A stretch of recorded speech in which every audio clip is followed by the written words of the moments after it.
Blog Talk Radio. Hey guys, this is Those Guys with your host, Matt Marrero, and along with your other host, Tristan Walter.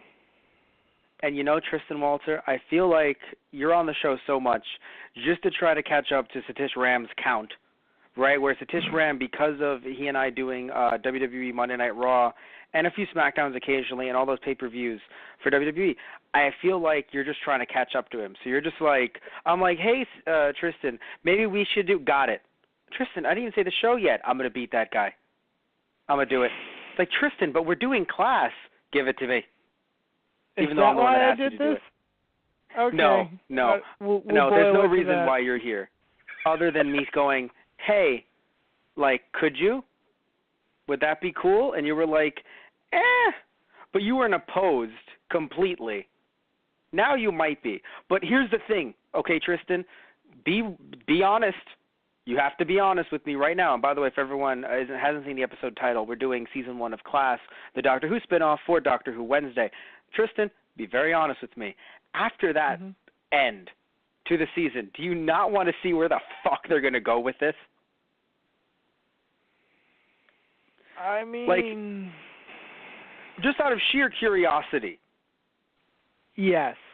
If it has to be just out of sheer curiosity of like, all right, you got me. Where the hell were you going to go with this? Sure. Yeah, no, because like you can't look at that and be like, you know what, I'm good. They can just live their lives. No. No. Like there's some shit that's your lives happen. have been forever fucking ruined. Yeah. Oh man. Oh, it's wonderful. But you know, here's the thing though, right? So you told me, you mentioned to me that you were watching this show with Anthony Toto, another actual Let's Player that does Let's Plays with us over at Those Guys Play. He and I have played Paper Mario: Thousand Year Door as well as Animal Crossing, right? And because you two knew each other in real life. That's how we all met, right? When we all went to high school together. God knows how many years ago. I know how many. I just don't want to. I feel like I'm dating myself. I'm dying. So, you guys were watching it together every Monday, and then it funnily enough coincided with when I said, hey, let's do a podcast of it, right, where it would end. Right. Literally it ended, because here's the thing, for any of you that might be confused, it came out last year, 2016, in the UK, but it came out in America on BBC America just this year, airing alongside Doctor Who Series 10, which we will be starting next week with the Christmas special.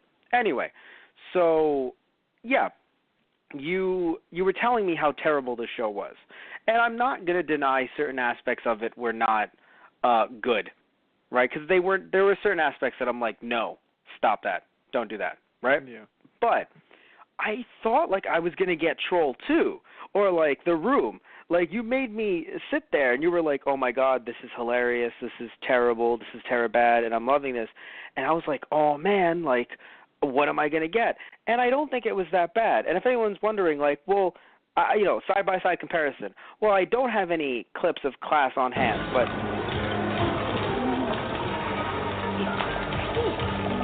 They're eating her. Oh, my... And then they're going to eat me. Oh, my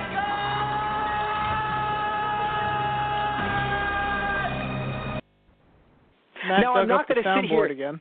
Yes, I dug up the soundboard. Now, I'm not going to sit here and say that the acting in Class was phenomenal, right? In no way was it phenomenal. There were points, I mean, heck, even taking away from, how they deliver lines or something like that, just the fact that they did not have fight choreography, I think is something that's kind of needed when, they're fighting.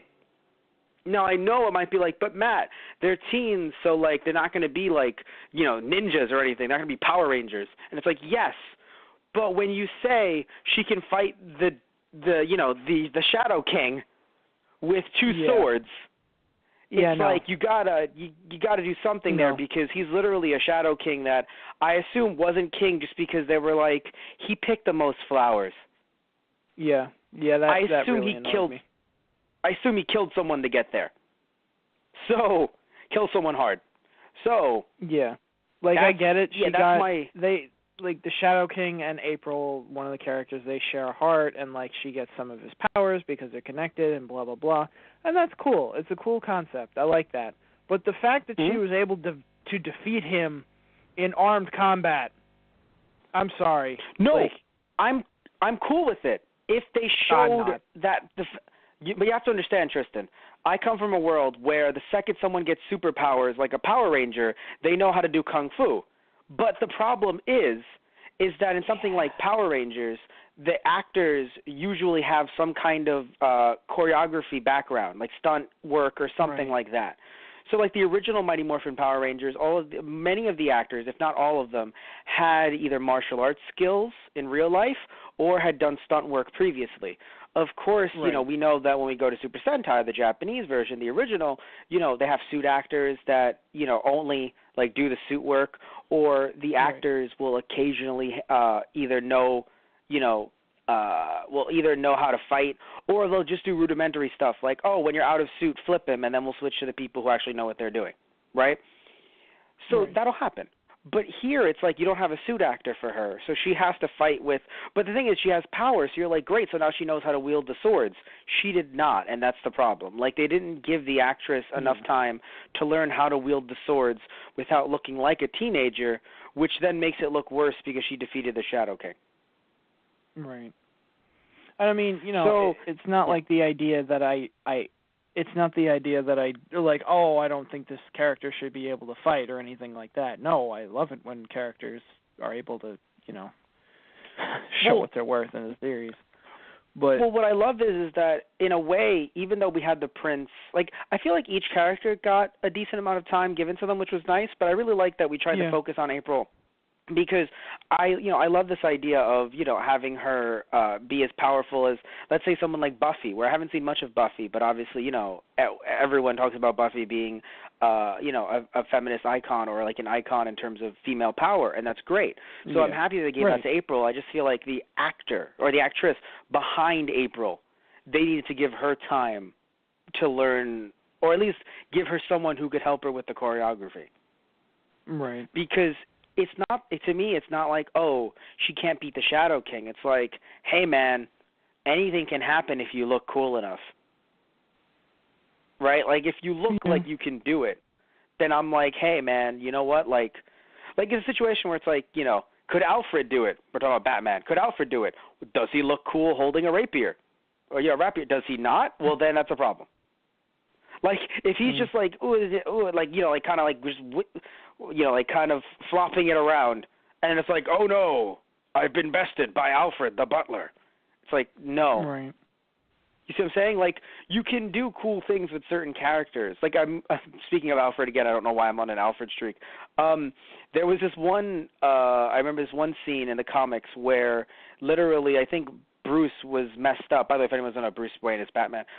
Bruce was really messed up, and spoilers, and he couldn't fight someone. And Alfred was there with a shotgun and just fired off a warning shot and was basically like, I'm next in line. Get the hell out of my house. Right. So, like, it's not like you can't make certain characters badass, especially, giving them these, especially when Alfred's just a dude with a gun, right? He's a butler who might have actually been MI16? Am I thinking right? M16? British Secret MI6. Service, I think. Yes, so. I believe he might have been British Secret Service, actually, depending on. He ran with the theater group, but I think he was also British Secret Service. Anyway, but the point is that yes, he has those behind him, but at that point he's just a guy. He's an old man with a shotgun. Here you have her with the powers of the Shadow King with two swords, dual wielding. So you're like, oh man, this is gonna look great, and then it didn't. And then it did not. Yeah, same thing later, where even though it's like, oh, you taught, I can't remember her name, but her mom died. Yes. That can describe so many characters. Tanya. Tanya, thank you. Quill so her mom died. Giving Tanya a few lessons, like self-defense and just hand-to-hand combat. It's like, granted, you can teach someone and they can learn. I'm fine with that. The amount that she apparently, the amount of skill that she acquired in just a few hours of training with her, no. Well, all she did was block one move, but still the way it was blocked even was kind of like... Yeah. Granted, she doesn't have superpowers, so I'm not going to put it on her completely. I just think that in general, the choreography, there wasn't really much time spent on it. Right. And that if you think of it that way, if she doesn't have like any powers herself, and not to say that, you know, a character is useless unless they have powers. That's not what I mean by this, but the fact that Yamcha's the Shadowkin in his non-grave. The Shadowkin just seem, you know, it's basically space Mordor. That's what this place looks like. And it's basically an army of the damned coming out of your shadows and will kill you on the spot. Yep. I'm sorry, but, you know, a bunch of teens should not be able to fight against this kind of force in the galaxy. I just... Well, that's why they weren't fighting necessarily. They were surviving. I know. Well, no, that's the thing. Like, they weren't fighting. It just they were seemed surviving. like... I love the idea of the Shadowkin and that they exist and that they were in this series. Like, they were cool. They were awesome. Unfortunately, they feel like they're on a level where, you're not going to get through this shit unless the Doctor is backing you up right now. Well, I was actually hoping he would be in the finale because I actually don't think it would take away from the show if he tried to help them again. Right. And it would have a little bit more of that tie-in. Because yes, I got to be honest, like, if you took away the setting and said, oh, yeah, we're at Coal Hill School, aside from that, I really don't get the sense of what this has to do with Doctor Who other than, oh, it's sci-fi. I'm like, all right. Yes, I have to give you that 100% because they didn't bring any monsters back, I think.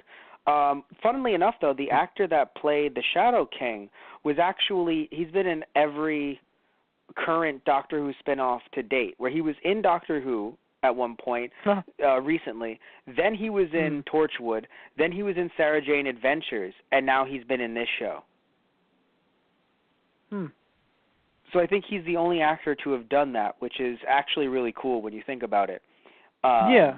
But still, right? Other than that, other than the actor being in more Doctor Who material, no one else, like no other monster. And granted, Sarah Jane Adventure had made up new monsters, and you know Torchwood did too. So I'm not going to sit there and say that you need to bring back certain monsters all the time, or we need to have like the Daleks.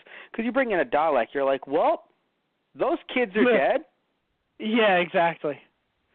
Like you're all like you bring in a Dalek, I'm like, I don't want to see every kid die. Actually, to be fair, none of them. I have to say, that's one good thing that I liked about this show. I did not want to see any of the kids die. I feel like certain media, especially just when all it's of their families. Right. I don't want to see them die. They just apparently had to. ? Yeah. But what I'm saying is this, Tristan. I don't know how much media you've seen that involves like this like teenagers or like young college students or whatever. But I feel like every once in a while they get a certain character. What? No, just like teen dramas, which I even said to you earlier. It's not really my thing, so I already kind of had a negative outlook going in. So if I sound a little condescending here and there, that would be why. No, it's fine, right? I'm not saying it has to be your thing. I'm just, earlier I just had said that, like, you made it sound like it was going to be Troll 2, and it definitely wasn't. But we'll get back to that a little bit later. Yeah, we'll get back to that a little bit later. What I'm trying to say in this moment is that, now you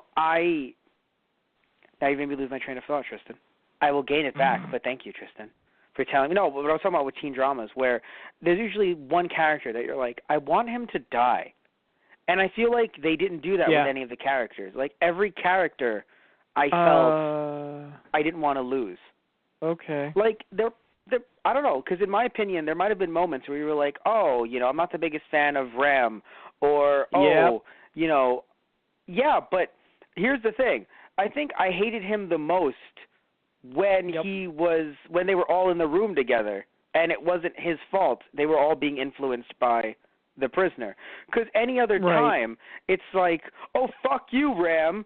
You know, like, fuck you for your girlfriend dying in front of you. Like, yeah, no, I can't. Like, I wouldn't be mad at him for that. No, I felt horrible for him when that happened in front of him. And his leg, by the way. Jesus H. Christ. And his leg, yeah. Loses his girlfriend and his leg in two strokes, but you get the idea. I felt horrible for him. That was horrifying. And then, like, he's given a shitty normal leg, which is really bad when you play sports. Yeah, I mean, a leg is better than no leg. No. But what I mean is frustrating in the sense, but no, it's not even like that. It's okay. You and I, we don't play sports. We get a new leg. We're like, oh shit, it's a leg. I need probably better than the old one, actually. But imagine if you played sports and you were relying on things like sports scholarships. You were relying on the fact that that's what you love the most. Like, I mean, think of it like, imagine if you lost your hand and then you got it back and then you couldn't play video games. And let's pretend that our Let's Plays were actually making us money. And we couldn't play games because we had to make the hand work. Because one hand is like, yeah, I've been doing this for years, right? And the other hand's like, what is the X button? Yeah. That would be, yeah. So when it affects what you love and it affects your income and it affects your future, I can understand when he's like, shit, I can't work with this leg. Like, to you and I, it might seem kind of, like, silly, where we're like, what do you mean? It's a working leg, man. But this isn't like he's trying, like, he's saying, like, I can't run as fast as I used to when I try to go get, like, a bagel, right? It's like, no, I need this for my career, for my future. And also, by the way, my girlfriend died. Like, girlfriend died, then I got a new leg, and it's not even like a new working leg. Like, it works, but it's not, you have to teach it, which is weird. I'm sure he loved that, by the way. Like, doctor, how do I work with this? Like, well, that fucking thing's gone. Like, it's just, that's fucking. I think it was more like, I don't fault Ram for being, angry here and there, especially with having to work with the prosthetic leg and losing his girlfriend. But there were just points in his dialogue where I feel like he was meant to be kind of at first he was a bit more of an outlier of the group because he's like, I don't want to work with you nerds, or like, you're a bunch of dorks or whatever, I can't be seen with you, and just that attitude of like, I don't know, seemingly like I'm the popular one. I can't be associated with the rest of you freaks. Like, stay away from me. That really pissed me off. Oh, yeah. Well, but that was only the first episode. There would just be times where he would say something, and it wasn't referring to, like, his struggle or his loss. It was just, he was just being a dick in the moment. And I'm like, all right, man, that was really called for. Go fuck yourself. The only time I can think of, though, where he was a huge dick, I can only think of 3 moments. Or 3 situations. After the girlfriend died, when they were all in the room together and they were all flipping out, or after his dad died. Yeah. So I can't think of any other moment in between those that it was like, Ram, did you just fucking say that, you asshole? I mean, I think it was just some of his earlier interactions with them where he just kind of but that was the first episode. Yeah. No, I'm not saying I like them. I feel like there were more sprinkled onward. Out here and there. No, like, they were. I do think. Yeah. Well, because you know what the thing is, I know you've seen it over the last few months weekly. Because like I said to you guys earlier, it aired weekly. I marathoned it, so like today. So me marathoning it and watching it, I feel like there were moments, yes, and like during when they were all in that room together, I was like, "Fuck's your problem, man." And then, apparently, everyone was getting mad, as you know. Well, yeah, because the prisoner within the meteorite piece that was in a prison in the room while they were detained, was, it was making them, it was bringing out their anger. So, it's not necessarily his fault, but which I think that's one of that episode I really enjoyed because I was like, that feels like a very Doctor Who episode. Yeah. because it reminded me of the one where the doctor was on the airplane. Right. And he was alone. It was a Donna-less episode. No, Donna. And he was just there. I forgot what it was called. It might have been like Night Flight or something, or Midnight. Might have been Midnight. Yeah, Midnight. They were on a transport going to like the Sapphire Falls or whatever on this other planet where it was like... Yeah. And there was that creature in there. Ultra, extra, like... X-ray light or whatever, so nothing could live on the surface, and they had to stay in this tour bus. And the creature starts taking them over, taking people over, and then jumps to the doctor, and they're going to throw him out. And I love that episode. So it was terrifying. And it was very.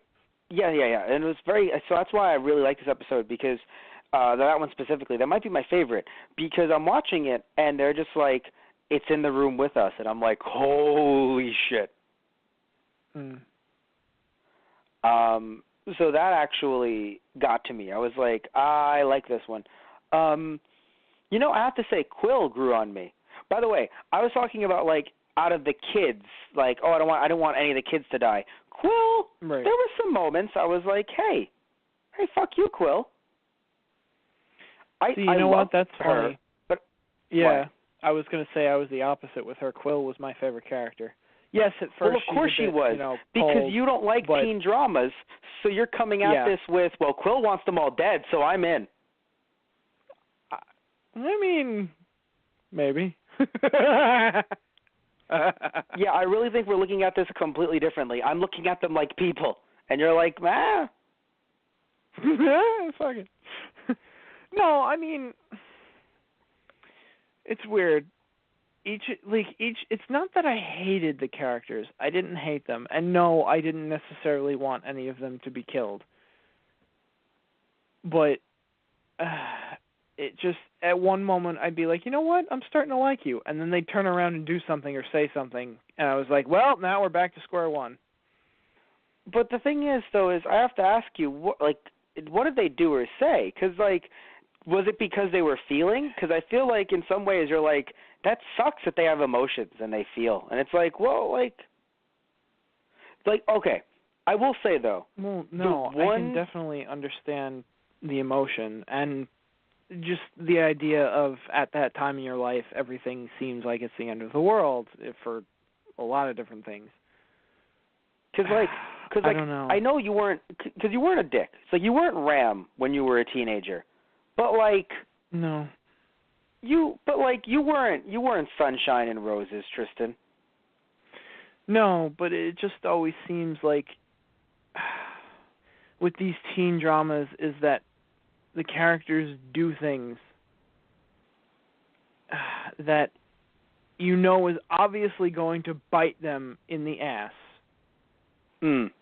And I don't know, just me watching it unfold, it's like, I know this is going to bite you in the ass. I don't know how to describe it, but it's just this feeling of I can't sit there and watch it unfold when I know it's already coming a mile away. And it's like, why, as you, the character, it's like, yes, okay, you had a bad moment, but you couldn't have held back just a little bit so it didn't bite you so hard in the ass later on? It's like... But were you able to, like, write some notes on this? Because I can't think of anything like that other than, I mean, well, okay. So I would say, well, maybe Quill, when she made love to that guy on the floor of the gym, but not really. Well, I love time it, by the passed way. differently She's like, in the sex cabinet, got me. So what? That was... Yeah, right, sorry. Yeah, that was awkward. Everyone watched. Coming back out, she's like, oh, shit.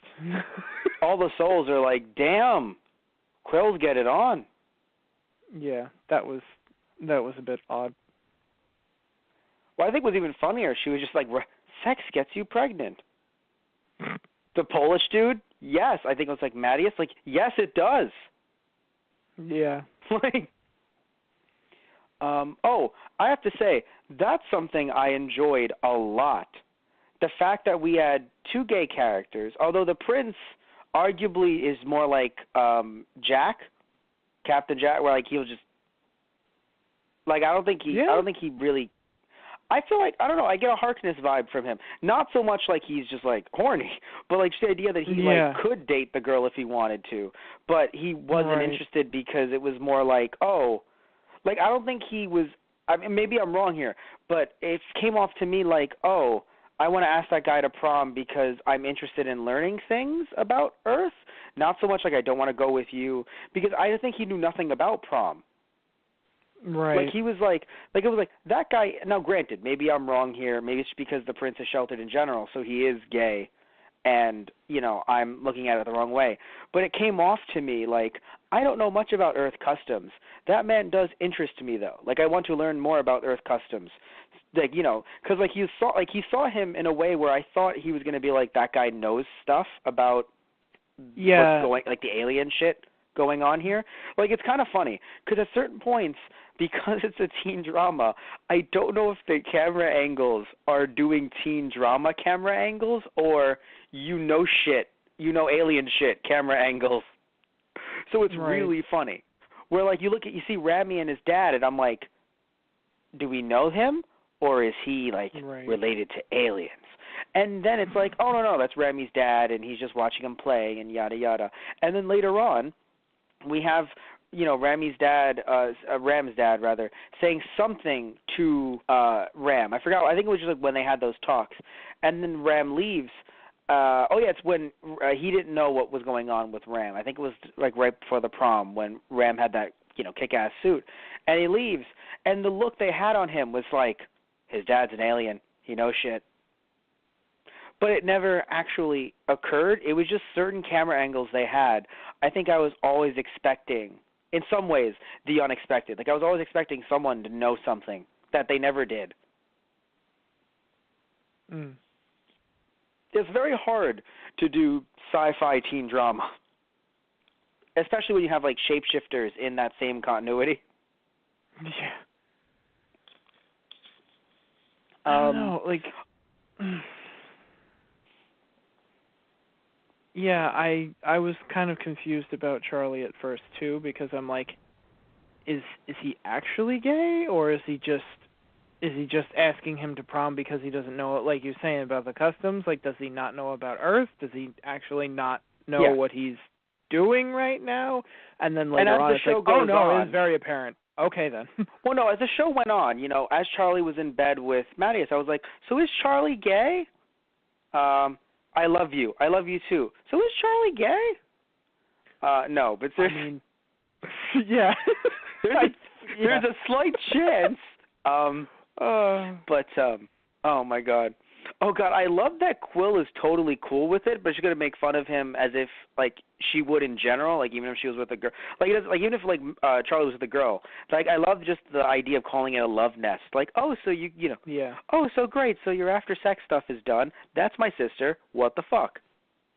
Right. Yeah. I love it. That was, oh God, her humor, her one-liners were the best for me. I love her a lot, yeah. Granted, again, God. I'm not saying I disliked her. I didn't dislike her character. I was just saying that there were certain moments that her as a quote-unquote adult and as a branded criminal, right, I can sit back and be like, I don't like that you want to kill these kids. But, right, at the same time, there were just certain lines that just killed me. She was fucking hilarious. I loved Quill. I mean, I felt like a lot of her okay, yeah, she's guilty of murder and stuff, and fighting with Charlie's people, Rodinians, I think. But I felt like her anger was kind of justified by the idea that she has this thing in her skull threatening to eat her brain if she tries to harm Charlie. I think it's a just punishment, though. I mean, granted, I don't think it's a just... Yeah. Look, I got to be real with you, all right? If it was anyone else other than Charlie, I don't think I would appreciate it. But because she was, that punishment was for someone who... Because think about it, right? Like, look, people have to serve their time, right, in any way. Would you rather have her protecting him or rotting away in a jail cell. I like, mean, she gets to walk around. I feel like that form of her. punishment is too easily exploitable, and the fact that it's like, yes, you have a living organism in your skull, and we'll eat your brain. It's like that. Oh, who doesn't? It's Doctor Who. Who doesn't have a living organism in their skull ready to eat their brain? I'm sorry. That just seems like really fucking extreme. Look, like but I here's get the thing, idea though, right? of like, look, you will serve, like, this is a crime and you're serving, as bodyguard duty. I'm like, okay, I get that. But the idea is like, but if you disobey me, it's like you will have your brain eaten out. Oh, all right. Well, there's a difference between disobeying and trying to kill me. Granted, well, I think, yes, in the sense of, but even the sense of like, oh, you can't hold a weapon. It's like, how am I supposed to, protect you then? It's like, well, you could use that weapon against me. Yes, but if as soon as I did, I would be I would be eaten and killed. It just, I don't know. Look, I'm not, okay, here's the thing, right? I'm not saying that, it should work for every person, i.e. the criminal and i.e. the person getting that person to work as their bodyguard. However, at the same time, I'm not saying that, like, that should happen if someone stole a loaf of bread. Yeah. But she killed a lot of people. Like, it wasn't just like, oh, I killed, like, one by accident. I'd be like, that's fucked up. I mean, but both of their people were at war with each other, and I mean, I guess I would kind of feel like, well, you're both kind of at fault. You both went to war. It's like, but well, okay, wait a minute though, Tristan. If someone declares war on you, so if I'm like, I declare war on Tristan, and you're like, oh shit, I have to fight Matt. No. You have to put your arms down, otherwise then you're at war. So you're at fault, Tristan. Like, both sides were at war. Now you could say, well, it sucks that the victors did that to the people that were, fighting against them. Fair enough. But at the same time, according to, if you believe what Charlie was saying, which he's the prince, so, like, he's also kind of out of the, like, I don't think he knows everything that was going on, to be fair.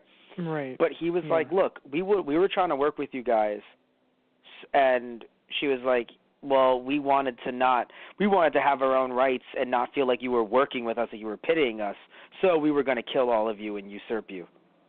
Well, that didn't happen, so now you have to be my bodyguard. Like,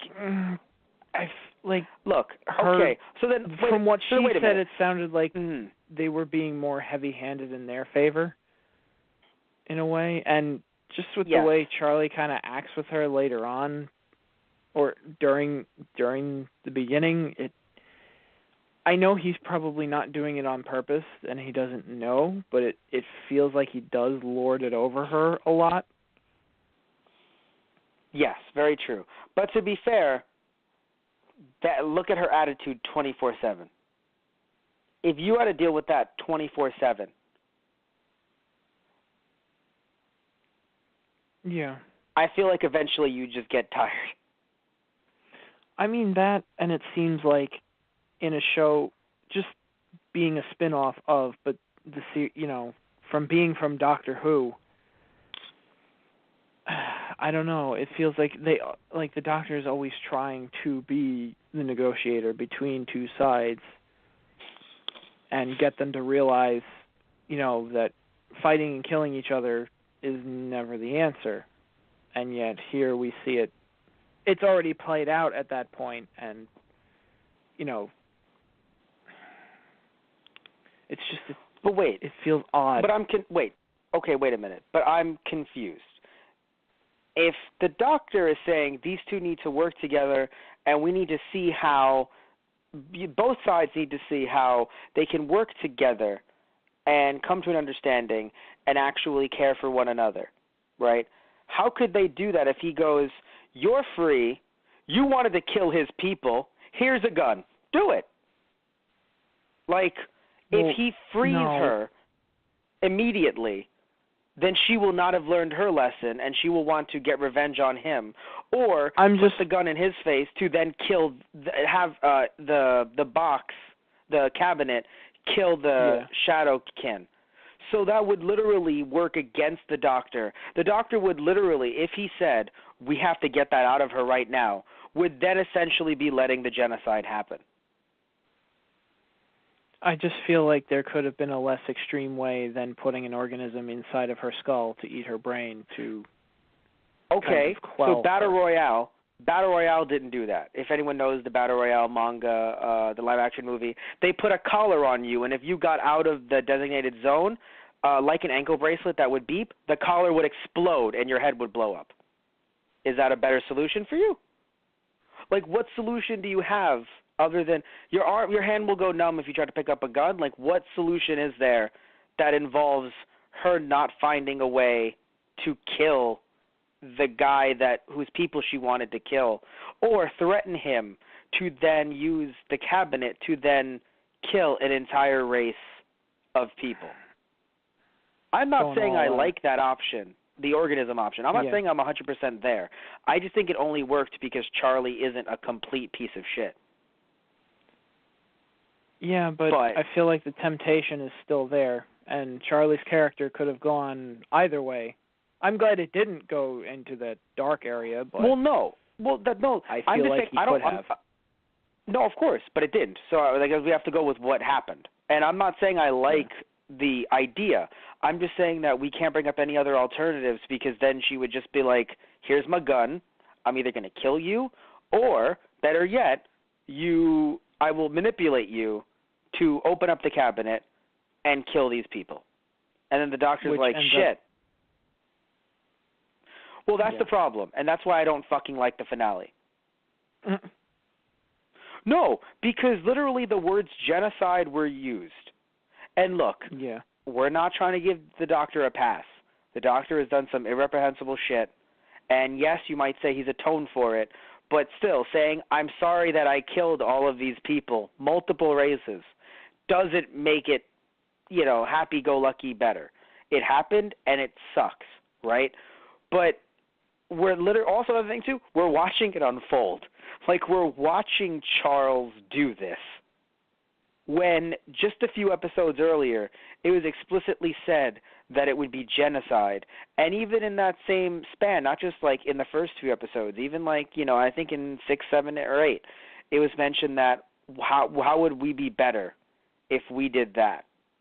And then he does that, and I'm like, look, I know you were put in a position where it was like, oh no, the Shadow King commanded them. They're going to do it no matter what. And then Charles realizes, even though I'm the... What? It's a no-win situation. Yes, and even though Charles understands, even though I'm the king now, they're not going to recognize me immediately. Even if I say to stand down, it's not like they're actually bound, right? They don't have organisms in their head. One person. Do you ever feel like that's just your go-to, Charles? No, but seriously, the Shadowkin don't have anything binding them other than their will to they bend their will to the king. Their leader. So if Charles was like, don't do that. They're like, we don't have to fucking listen to you. You're not a shadow. Yeah. You have little elves in the background. Yeah. You have little elves in the background. That's racist.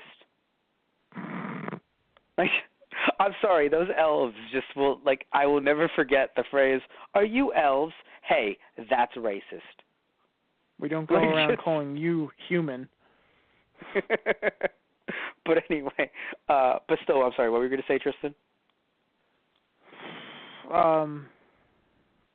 No, I'm not sure. The Shadows, they wouldn't listen to Charlie because he hadn't, like April had done previously, fought against their leader in one-on-one combat and bested him or her. It was him at the time, but it could be either or. Yes.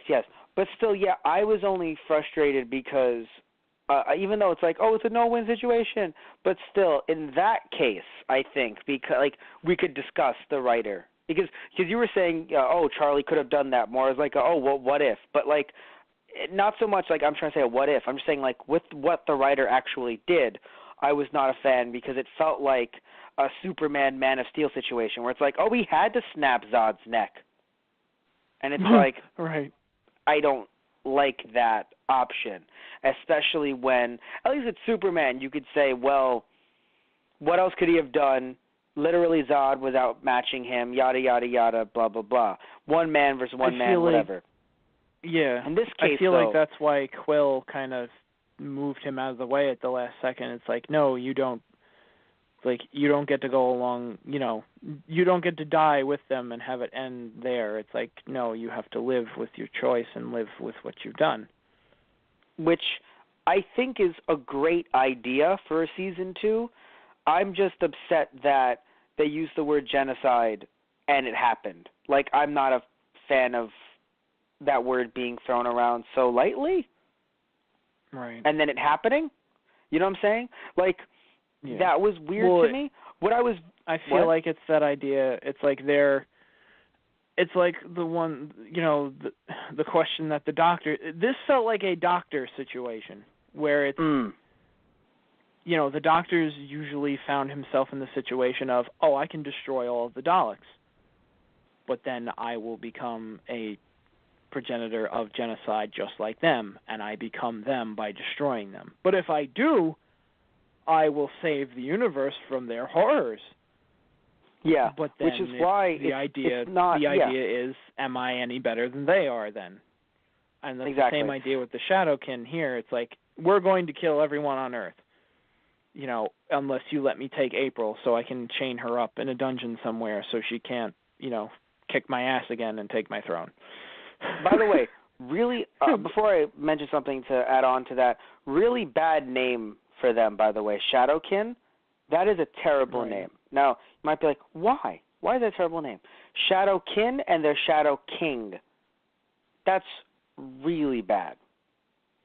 Because, like, every time I heard it, it was like, oh, the Shadowkin, the Shadowkin, the Shadowkin. And then, oh, the Shadow King. And, like, the G wasn't always hard. Like, oh, yes, the Shadow King. It is the king, right? They would just say the Shadow King, the Shadow King, the Shadow King, the Shadow King. And it would be so quick that I didn't realize they were Shadow Kin. I was like, wait, are they all the Shadow Kings? What? And it took me an episode or two to be like, no, kin, there's an N there.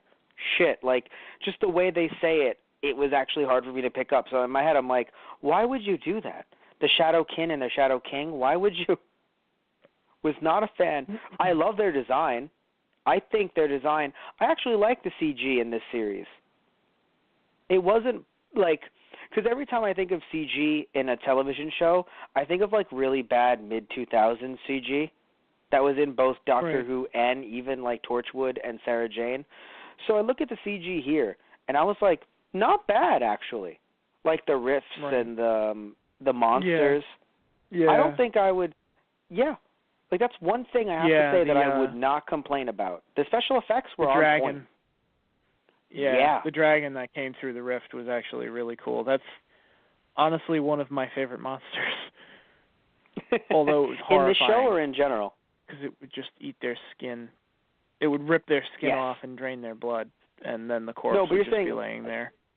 Yeah, the favorite monster in this series or in general? I guess just in this series, yeah. Yeah, but one thing I didn't enjoy. Oh, please, go on.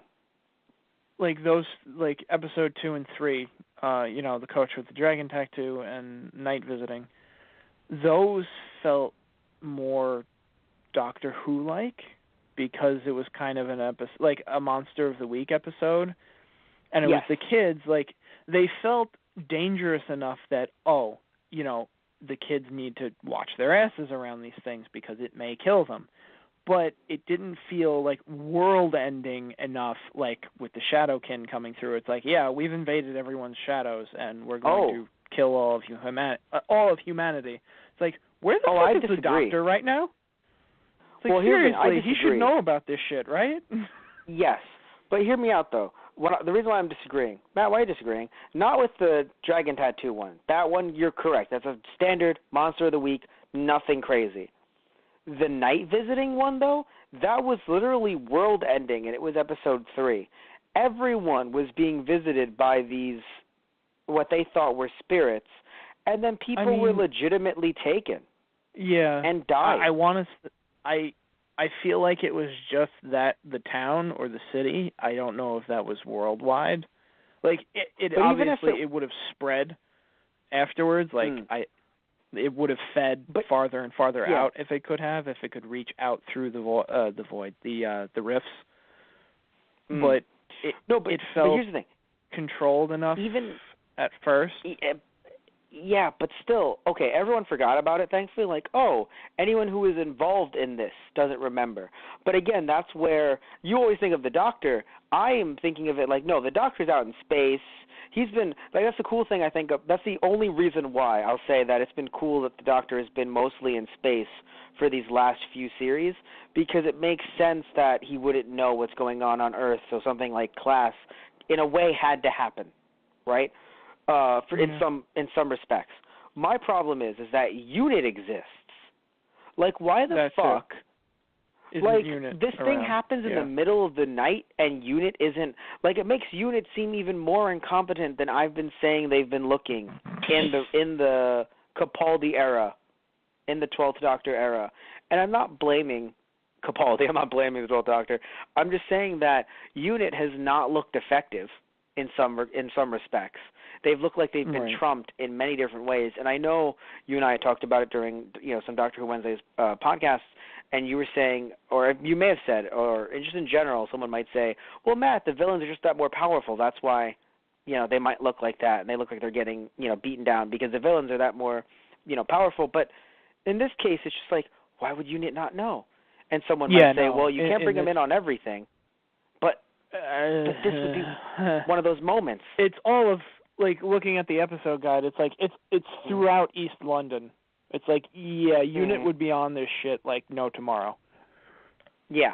I agree. Yeah. Now, granted, you could, I know that they mentioned UNIT a few times, and apparently that's why they made this, they made the, what was the association called? The ones that are looking forward to the rival. The Governors? The Governors, thank you. But now it's interesting because apparently the Governors, even though I never thought they were completely good, apparently the Governors are evil. Yeah, I didn't think they had anything to do with UNIT. No, they didn't. But they still were like a force that I thought at first they made to try and say, listen, we don't want to bring in UNIT for some odd reason. Probably because we'd have to bring in certain actors from UNIT. Okay. So, no, because I think it would be weird if they brought in UNIT, but they didn't bring in the Brigadier. Right. You know what I mean? Like, if they didn't bring her in, or if they didn't bring in one of the Oswinds or the Osgoods, it would have been awkward, I think. So they were like, see, that would have been a great cameo. That's a cameo that I hope, if this gets renewed, which I think it will, because apparently well, why'd you laugh? What the fuck? My opinion, but whatever. Well, what is your opinion? I'm confused. I said if it gets renewed, and then you laughed. I know. What does that laugh mean? I really don't think this is going to get renewed. Oh, okay. Okay, fair enough. I was just saying that it was doing good on BBC America, but whatever. However, funnily enough, it did not do well in the UK, so it might not get renewed on that basis alone. Right. But it's currently listed as ongoing, so suck it. Like, it's currently listed as ongoing. All right, fine. So, well, I'm sorry. I'm like, if it gets renewed, and you're like, huh? And I'm like, what does that even mean? We're on a podcast, Tristan. Explain. But I wish I had that on the soundboard, but I mean, I exist. So I can just do it. Explain. No, but I don't know. I mean, it's funny though, because like, would this show have made sense if it was just a one season one-off?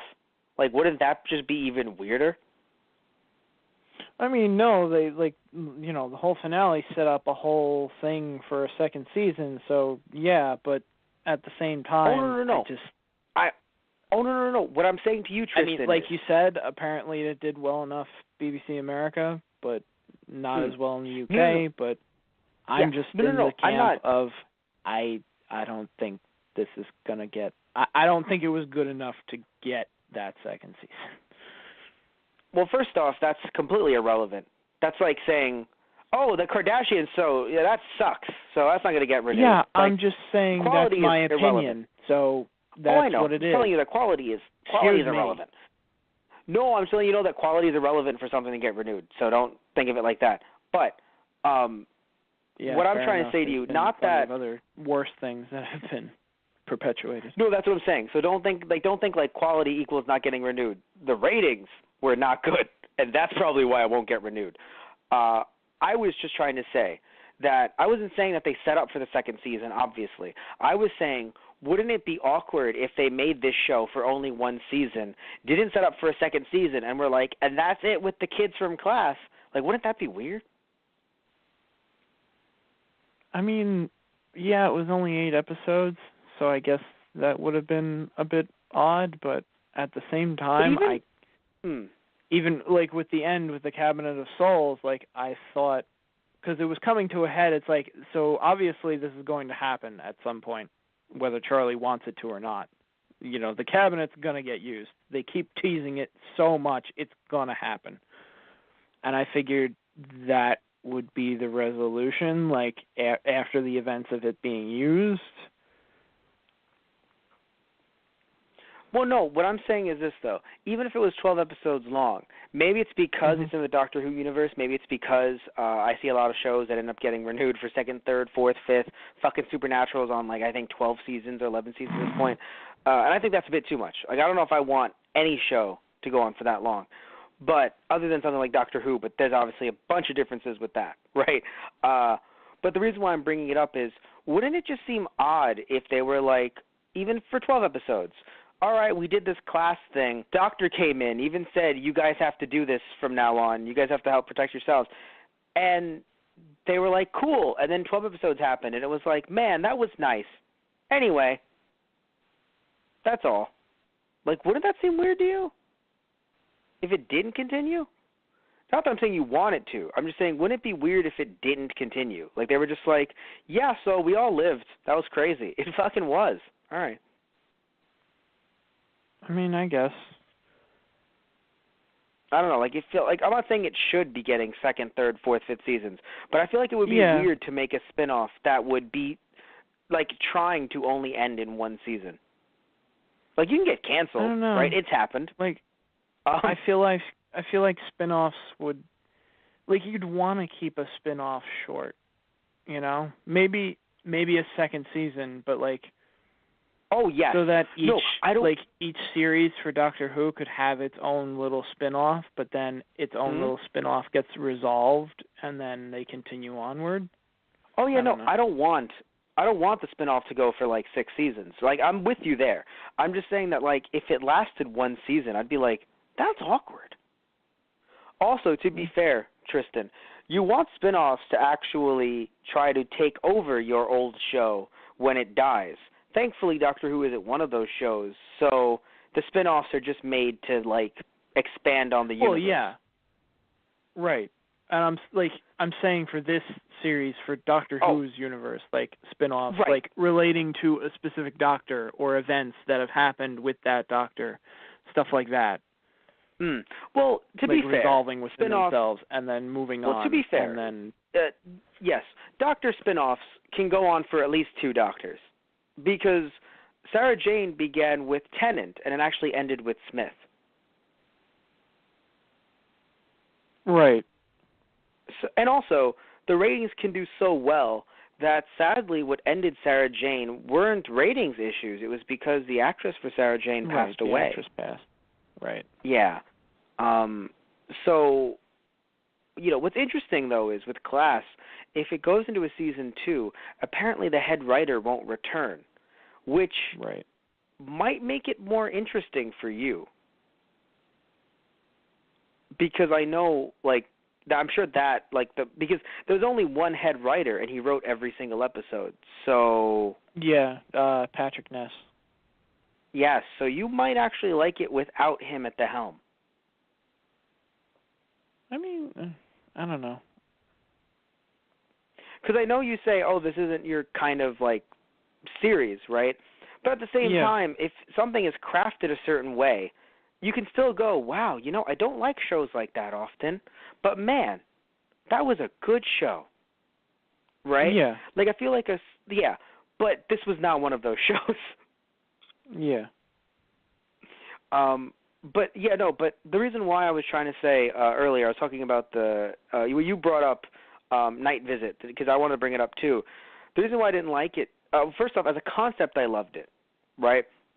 But it just, certain episodes felt so much like a season finale that when it was like, no, what do you mean? Why was this? This is just a normal event. It's like, no, it's not, though. Like, even when Doctor Who does this sometimes, I'm like, really? Like, you did that? But then, of course, it's the Doctor, or people will forget, or S.H.I.E.L.D., or, Unit. S.H.I.E.L.D. would be great. Unit, right? You get people coming in to, like, also help out. But, or people just realize, like, they don't forget, and then you end up having something like the Davies era of Doctor Who where everyone was like, yeah, Big Ben got hit with a UFO, and everyone knows about it. Right.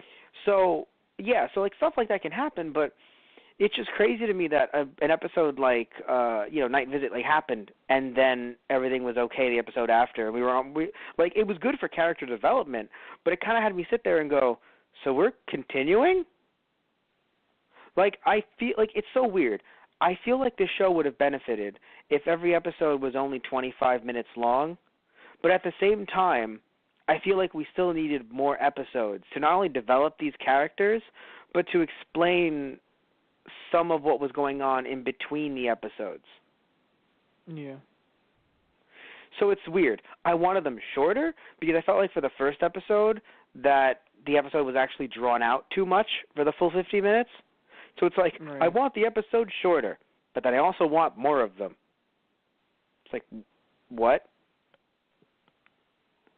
Because I feel like 8 episodes, like the fact that it's like, hey, she became the Shadow King. It's episode 5. And then it immediately got rid of those powers after it was done being convenient. You want to know how mad that made me? Let me explain something to you, Tristan Walter. Let me explain to you. You want to know why there's anger in my soul? Just one thing. Even if she wants to be like, no, I want to live a normal life, as normal as it can be at this point. I don't want to use these powers. That's fine. Don't have to use them. But keep them tucked away for a fucking rainy day because, oh, guess what? Here, they're back. Yeah, it would have, come in handy if you still had those, wouldn't you? Well, she didn't give them away. They were taken away, right? I mean, technically. Well, no, because here's my thing, right? I thought she was still king, even though she told them, oh, get rid of the rift. And then after that, she's like, oh, yeah, I don't have those anymore. And it's like, why not? Aren't you still technically king? Well, here's why I was pissed, right? Well, no, king. But here's why I was pissed, right? I was pissed because ruler. There we go. Put it that way. I was pissed. Yeah, because you could sit there and say, listen, I get that the writer doesn't want them constantly speaking into her head because that's what they were doing. She's like, I can hear all of them, which is daunting for a human. But the next two episodes had them all in that prison, so she wouldn't have heard them, which would have really made the episode mean more, where it's like, can you hear your little friends? No, they can't save us. I can't hear any of them. Right. And then in episode 7, they were focusing on Quill, so we wouldn't even have, we wouldn't have even noticed them. Yeah. So literally she could have kept it. And then episode 8, it could have been like, I woke up and they were gone. Why were they gone? I don't know. Right. And then the Shadow King returns. Yeah. I think that would have worked out really well. The fact that it was like, that's the reason why, he apparently, Ness had written, teen drama books before, which makes a lot of sense. And I haven't read any of his books, but I feel like his books may have been more developed simply because in a book you just have a lot more time to explain a lot of things versus these episodes, especially only 8 of them. But I think my problem just lies in the fact that, he's definitely good with teen drama, but I don't think he's delved into sci-fi. And right. I only say that because, look, I'm not going to sit here and say that Doctor Who doesn't have bullshit explanations, right? But they're explanations. Now, I know that they're all kids, so it actually makes sense that they can't actually explain anything that's going on. Right. But I think it's kind of bullshit to be like, how did you lose that? You know? I don't know. Looks at the camera, and neither will any of you. Well, all right then. Right. I guess that's the lives we're living. Yeah. You know, just your powers are taken away. Or, oh, you used your powers to save your mom. How? How in the fuck did she do that? Yeah. Oh, I put shadow in her legs. The fuck does that mean? Well, now, like, it's funny. It made sense later when it was like a piece of them is in me too, and I was like, oh, that actually makes sense in some weird way, but not really though. Yeah. Also, by the way, just the continuous fuck yous where it's just like, oh no, I'm paralyzed again, and I'm like, why the fuck do you hate us? Oh no. Like, my girlfriend died. My dad's dead now, too. Oh, no. My dad's dead. Now my mom's dead, too. Are my brothers going to die? Nope, we saved them in time. But they might be next still. Like, there's a difference between teen drama and, like, because I feel like you can't hate the characters, Tristan. You can't hate them more than Patrick Ness did. And I don't know the guy personally. I don't know him personally. But literally, Ram had two people, like, not just die in front of him, because he had three, because he had that other lunch lady / accountant. But he had two people die in front of him with blood gushing on him. And I'm like, what the fuck? Yeah. Like, I'm like, how much do you want to scar this dude? How much do you hate him? Yeah. And not to mention what happens to his girlfriend. Nope, if that's they're what I'm even saying. a thing, or if they're together. They were confusing. It's like, so do you like each other or not? They were. I'm confused. I'm confused. I'm joking. No, I'm confused. Do you mean like the original girlfriend, or? No, not the original. Oh, April. Girlfriend. Oh, okay, April, sorry. Because they were two, so that's why I was thrown off. Yeah, no, April. Right. Well, clearly they were dating, right? You know what I'm really happy about? I was nervous because of how pissed off Anthony was. Everyone, you have no idea how pissed off Anthony was at this finale. It was the funniest thing. Granted, I'm in his camp, but probably for different reasons. But it was still the funniest thing, right? Anyway, but still, I thought that she was going to kiss the prince, and I was going to be like, fucking goddamned fucking teen dramas, romance, fuck. Yeah. Nah, the prince didn't. just shot her. And then Ram comes running into the room. You fucking shot her! It's like, well, we're all going to die anyway, just like you said we would. So here we go. Well, here's what's interesting. I don't think the prince did not shoot her. He shot the king, but their hearts are connected anyway, so she died. Yeah. Like, I don't think this was a Goku Raditz situation. I don't know. I don't know. Maybe that's just me. It looked like the way the camera was. It looked like she was bleeding. Actually shot April. So yeah, it looked like she was bleeding, but it wouldn't make sense because it's just like, well, 2-for-1 sale in the bullet store. Am I right? What the fuck, Charles? Charles, you gotta shoot him anymore. All right. Charles, you gotta shoot him. Her heart would have stopped. My heart would have stopped, Charles. But now I feel it. I feel all of it, Charles. I'm a monster. It's like his eyes tint red, and so does his hair. Oh my God, he becomes a Super Saiyan. Well, I was thinking more like Kira, but. Oh, okay, yes. Yeah, I really didn't like that finale at all. And I understand someone might go, oh, but he felt like he had nothing left and he was put in a really bad situation. But again, then it's just like I would say to the writer, don't put him – you have to do one of two things. You either don't put him in that situation because now arguably it's like, oh, you have to live with your sin. You have to atone for it. But you put him in a situation where he had no other choice, so that's what we're supposed to say then, right? Like, oh, he had no other choice. So it's right, and that's why it felt like a doctor situation where if anyone else is in that situation, it feels so hopeless because they're not going to have another way out like the doctor always finds.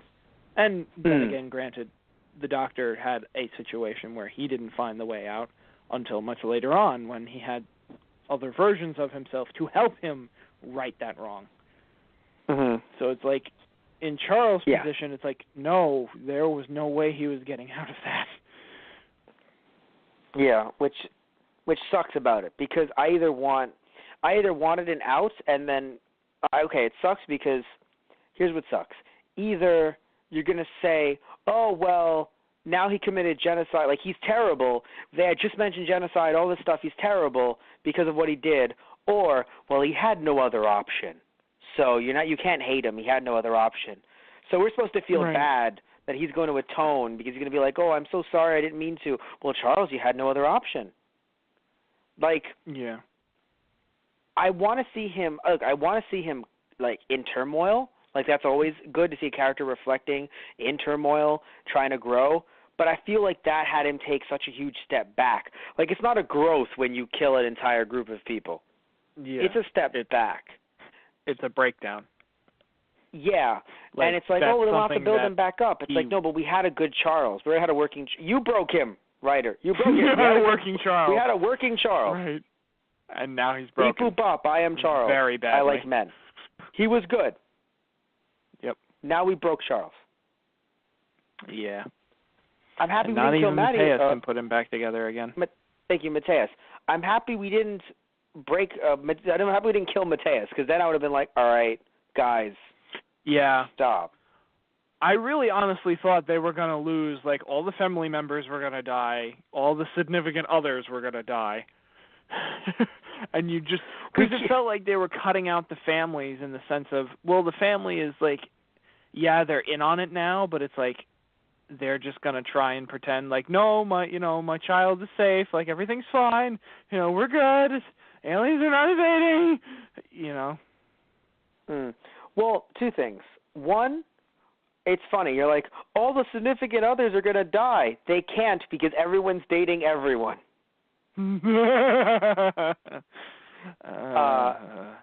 Kill off a cast. Let's start new. Next season. It's like have you ever heard of the Saved by the Bell spinoff or no?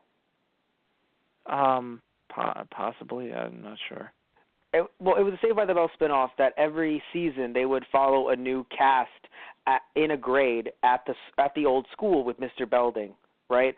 So like it wasn't because they were Saved by the Bell. Then there was the college years where they followed the kids into college, which was weird to me. I wasn't the biggest fan. Then after that, they made one that I've never seen before. I just read up that it existed once, and I was like, oh wow, that existed. And it went on for like 5 seasons too. I'm like, you existed for 5 years, Jesus.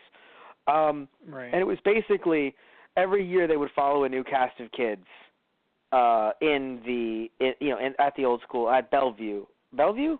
No, Belmont. High. I forgot. Bellevue is not. That's something completely different. Anyway, but still, I would laugh so hard if it's like we killed all the kids. Tune in next season for the new cast of Class. They're all dead. Right. But anyway, back to the parents knowing. That's something I felt so awkward about, where the only reason why I like that they knew is because they were trying to build up better relationships with the kids. So they were trying to show that struggle with the family members, trying to understand their kids. And I actually like that from a certain perspective, because I feel like, teenagers watching or anyone watching really could see that struggle and could understand it in a certain way, right? Right. So I actually like that a lot. What I don't like is their parents know. Yeah. Like, it sucks. Like, I understand it's like, oh, I love the struggle, I love the character development, but their parents know. Now, granted, her mom, April's mom, knowing, sure, right? Ram's dad knowing, Now, what's funny is they had them both know because I guess, having Ram and April dating, it kind of made sense in a way. But and it sucks, too, because I can't remember her name again. Her two brothers lived. Tanya. Can you remind me? Tanya, sorry. Tanya. It's funny. Her character would be like, of course you don't remember my name. I'm 14. I'm younger than the rest. Shut up, Tanya. That is a good the thing is, though, that's a very interesting struggle. Like, people do face that, though. Like, I think we've had friends that have been either the youngest in the group or have skipped a grade or two. And right. It's it feels awkward, But anyway, but I was going to say, when it comes to the parents knowing, it sucks that Tanya's mom never knew. Because I feel like Tanya's mom would have gotten a rolling pin and beaten the fucking shit out of a Shadowkin.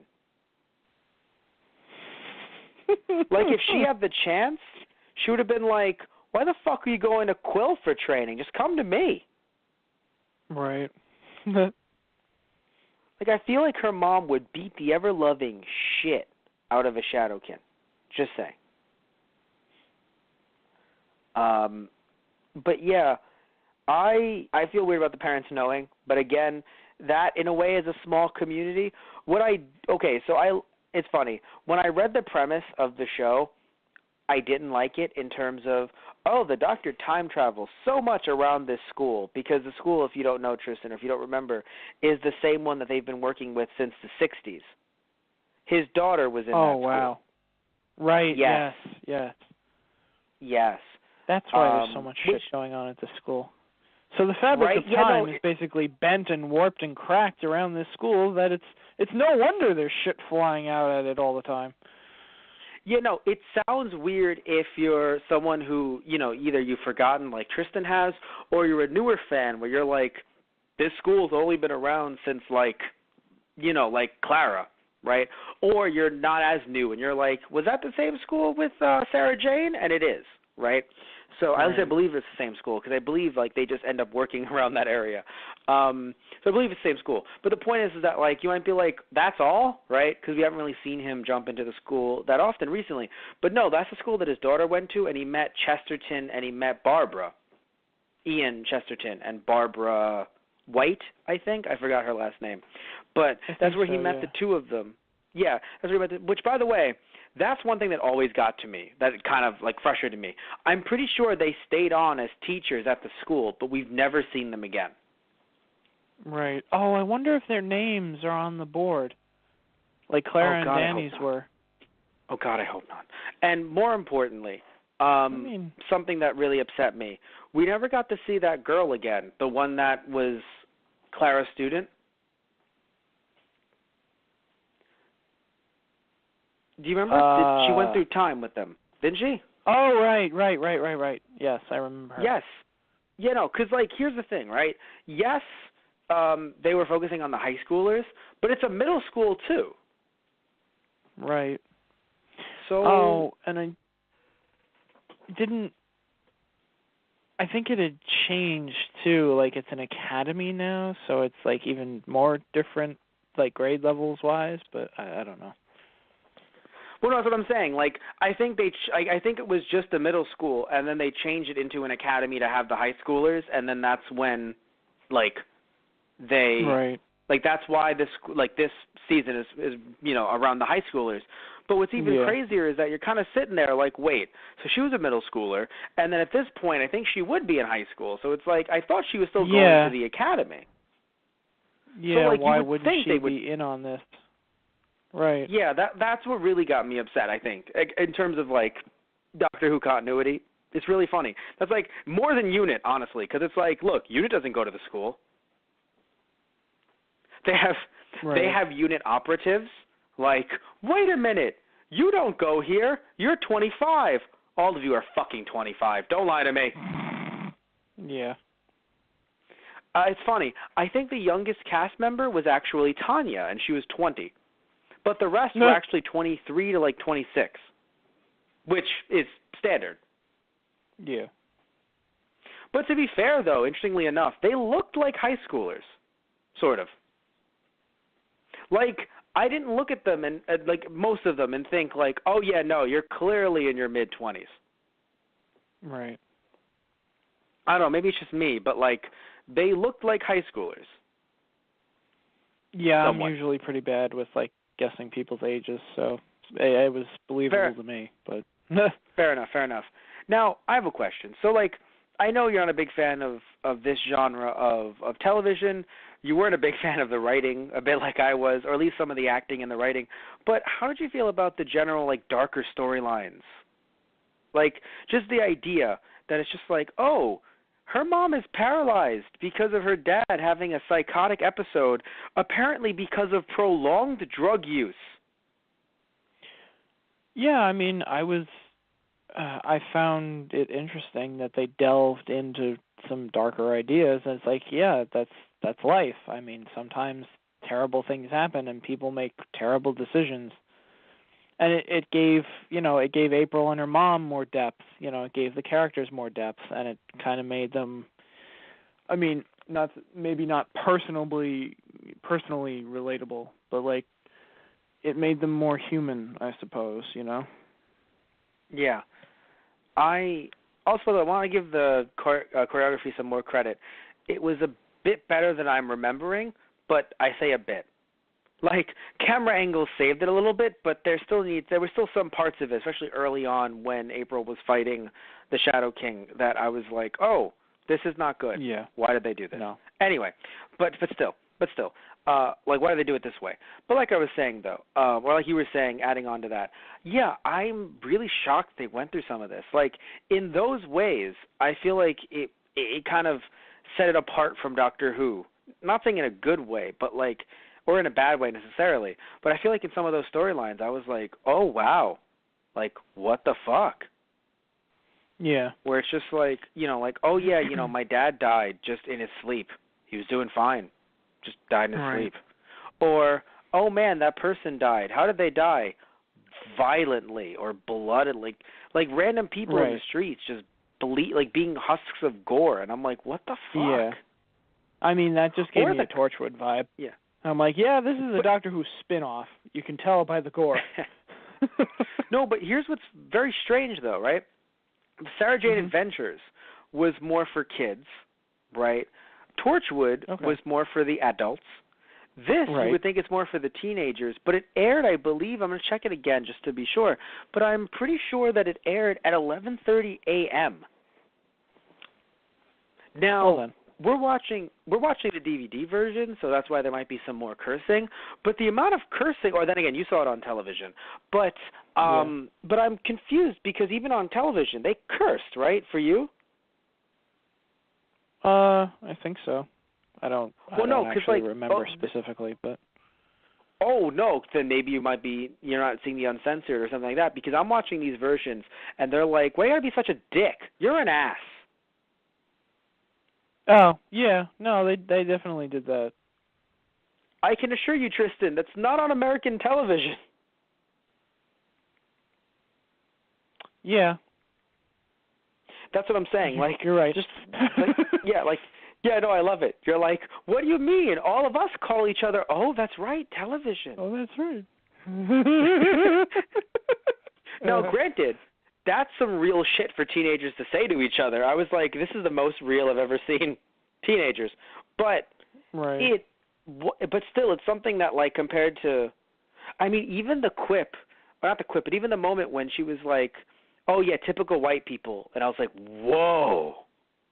Yeah, Tanya, that was interesting. I was like, they're saying this on television right now. Now, granted, yes, they all were supposed to be, angry because of the prisoner. But I was like, but you're saying this on television right now. Yeah. Also, by the way, I love there were definitely a few dialogue lines between them all that me and Anthony kind of looked at each other like, did they just say that?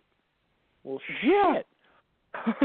One thing I want to say is I like that April's dad, during that speech that he gave to try to get her to not kill the Shadow King, it was so interesting because he felt like that speech felt like if the doctor was actually an old guy who just did a lot of drugs in the 70s.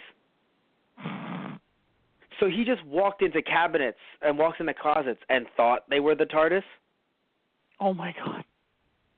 Like, No, because that speech, I was like, that is such a moving, emotional, doctor-like speech. But yeah, it still followed a minute later by him going, like, you know, like, it looks like we've done it. What have we done? Like, right. he still doesn't know what is going on exactly. Like, I love it so much. He's like, look, I don't know exactly what's happening. I just know that she's about to kill him, and I don't want her to become a murderer. I don't want her to make the same mistakes that I did. However, I don't know what the fuck is going on. 10 minutes ago, she nearly murdered me. Right, which is because of this Holy bad crap. guy. So I have to really help her because this isn't her. But what's really funny is that still the dad is in the background. I don't know if you noticed this. When the Shadow King is on the ground and there's other Shadow Kin coming towards them, he has his fists up. Like he's like, yeah, I'm going to fight you with my bare hands. Yeah. And I'm like, you're a 40-year-old, potentially 40 to 50-year-old, out-of-shape man. Like, you did not use weights in prison. You were a 40 to 50-year-old, out-of-shape man who just got out of jail, who's like, I will punch these shadow people. Probably still going through withdrawals. And, yeah, you're going to punch the Shadow Kin. Okay. Well, he wouldn't be going through withdrawals. He was in jail. Yeah, true. But, to be fair, I don't know. Just the after effects. He definitely looks like, he legitimately looks like a walking withdrawal. Right. Like that actor was he was a great actor. Like he literally looks like the personification of the word withdrawal. Right. Like he looks like he's seen some shit, is what I'm saying. Yeah. Like for all we know, he's hung out with the doctor before. Well. Yes, for all we know, he's hung out with the doctor before. He just does not remember. He even said, like, I think when they explained it to him, he was like, so this is a bad trip, essentially. And I was like, God damn it. Right. Oh, my God. But yeah, so I was only asking how you felt about some of the darker plots, because not that I think it makes the show better, but it definitely makes the show interesting. And I was like, wait. Like, I was like, what is this? Like, how is this even happening? It was very interesting. Like, them actually doing some of the things that they've done with the show. I was like, oh, how'd you feel about the opening? I really liked the opening song. I mean, I don't know. It was interesting. Yes, definitely wasn't kind of sure how it fit with this series, but, I mean, whatever. I guess like the teenagers just being all like trying to find themselves and shit. I don't know, but it was very. I'll say that. Yeah, it was very interesting. It kind of felt out of place for me in a sense, but not. I don't really know how to wrap my brain around it. No, you're right. I actually understand that completely. Don't worry. But I'm trying to make sure I want to know the exact time that it aired. Yes. Well, wait a minute. Oh, no. It was released BBC 3 online from 10 a.m. each week in the UK, but then they were broadcast at what time? So, yeah, online they were released at 10 a.m., but not on television, hopefully. Right. Oh, apparently it was also released in Canada, so I do wonder if general, like, worldwide release may actually, like, get it renewed. Sadly, though, because it has happened before. Sadly, though, it's not on Region 1 DVD, so any of you U.S. fans of Class can't buy it. I don't know if you'd want to, but you can't. So and that makes people want to buy it more. Like, damn it, I can't do it, now I want to. Also, there were actually books that tied into the series, and in a strange way, I want to read them. Right. I think there was one novel, and I think it was also by Patrick Ness. No. There's 3, and none of them were by Ness. Oh. No, okay. Ness is a writer in general, so he's written other novels before this. Yeah. But there was Joyride, written by Guy Adams. What She Does Next Will Astound You by James Goss, and The Stone by A.K. Benedict. So very, like, something tells me, like, Matt, you should read them. And then another voice says, no. Yeah. Why would you think? Yeah. But I think it's a very interesting series. You know, I feel like there was some good, there was some bad. I think the bad just really lies with it lies with both the writer and with some of the actors. I feel like the writer for this show, the head writer, Ness, I think he thought that he was going to be able to insert these quips and some of this funny stuff and that it would really work with the actors. But some of them, and I know you haven't looked this up, Tristan, but I wanted to look it up because I was super duper curious about this. Many of the teens have either never acted in anything before or were in a few things here and there, but mostly like one episode of like a series, like as a standoff, like they were just like, or like a one-off. So like they haven't really done much since class or before class. So for some of them, this was like their debut, or this was their like main series recurring debut. So that is actually surprising to me. Because really? I mean, I don't know. I didn't think the actors were really that bad. Okay, because I feel like with some of what they were given, where it's just like the whole like when it's like, oh, this is gonna happen to me, I'm gonna miss this test. It's a funny line that another actor could deliver, or at least it was given to another character. It could be considered funny, but given to that actor and the way they portrayed some of the funnier lines, they didn't come off as funny. They came off as like just awkward. Right. So that's how I take it. Like, I feel like some of the lines either should have been removed because they weren't up to snuff, some of the actors, in certain cases, or, again, hey, maybe I'm wrong, right? Maybe I'm the asshole here. Maybe, like, the filming process was super-duper rushed. Yeah. Right? But it just feels like, I don't know, it just feels like some of the actors were either a bit too young in terms of their careers, mixed in with the writer not necessarily writing for TV before, because I believe this was his first series, although let me make sure before I say anything stupid. Then again, that's just what the show is, really. But let me see. I want to see what else he's done, because I believe he's only done books, but Yes, he's only done A Monster Calls, which was based on his novel, and Class. Right. And he's written books before, a bunch of different books. So it's not he actually wrote something called Tip of the Tongue for Doctor Who. That's interesting. It was a short. But anyway, so yeah, it's not like it's not like I'm saying he's a bad writer or anything. I'm just saying that writing books is a lot different than writing for television. Yeah. Because, I think if you put some of this dialogue to, like, in a book, you can interpret it any way you want to. Of course, you might say angrily or something like that, of course, but like, you can interpret it in any way you want to. Right. Right?